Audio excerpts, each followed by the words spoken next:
আসসালামু আলাইকুম, কেমন আছেন সবাইকে আমন্ত্রণ জানাচ্ছি আমার শখের ব্লগ চ্যানেলে। আসলে শীতের দিন বাজারে নানান রকমের সবজি, তবে কেন জানি মা এখন মাঝে মাঝে খেতে বেশি একটা ভালো লাগে না, তাই সকালবেলা তৈরি করে নিলাম খুদের ভাত, যেটা আমরা দোকান থেকে কিনে নিয়ে আসলাম। কারণ খুদের চাউলটা দোকানে কিনতে পাওয়া যায়। সেটা ধুয়ে পরিষ্কার করে নিলাম। তারপরে চলে গেছি চুলায় প্রথমে পাতিল বসিয়ে দিলাম। তারপর দিয়ে দিলাম বেশ খানিকটা পরিমাণ তেলে দিয়ে তারপরে দিয়ে দিলাম পেঁয়াজটাকে ততক্ষণ পর্যন্ত ভেজে নেব যখন হালকা একটু কালার আসবে। একবারে বেরেস্তার মতন কালার করব না, হালকা কালার চলে আসলে এর মধ্যে দিয়ে দিলাম আদা রসুন আর জিরা একসাথে বেটে নেওয়া, প্রায় 2 চামচের মতো। তারপরে দিয়ে দিলাম সামান্য পরিমাণ হলুদ। এখানে হলুদটা আপনারা চাইলে নাও দিতে পারেন, আমিও দিই না, মাঝে মাঝে খুদের চাউলটা সাদাও রান্না করি।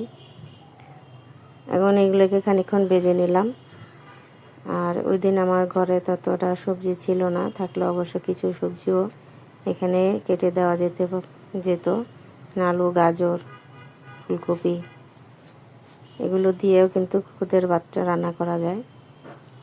তাই এখন দিয়ে দিলাম পরিমাণ মতন পানি, আর পানিটা দেওয়ার পর আমি এর মধ্যে স্বাদ অনুযায়ী লবণটা দিয়ে দিব আর দিয়ে ঢাকা দিয়ে দিব যতক্ষণ না পর্যন্ত পানিটা ভালোভাবে ফুটে আসে।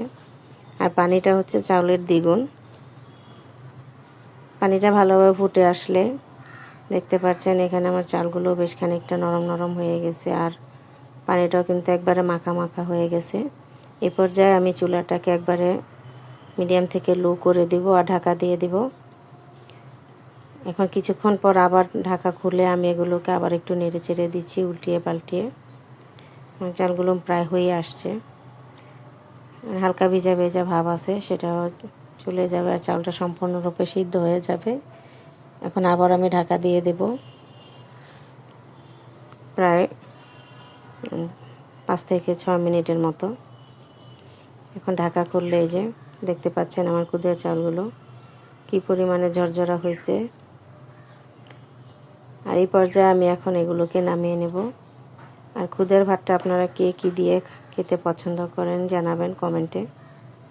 আমরা কিন্তু খুদের ভাতটাকে খাওয়ার জন্য আলু ভাজি, হরেক রকমের ভর্তা, ডিম ভাজি এগুলো দিয়ে খেতে বেশি পছন্দ করি।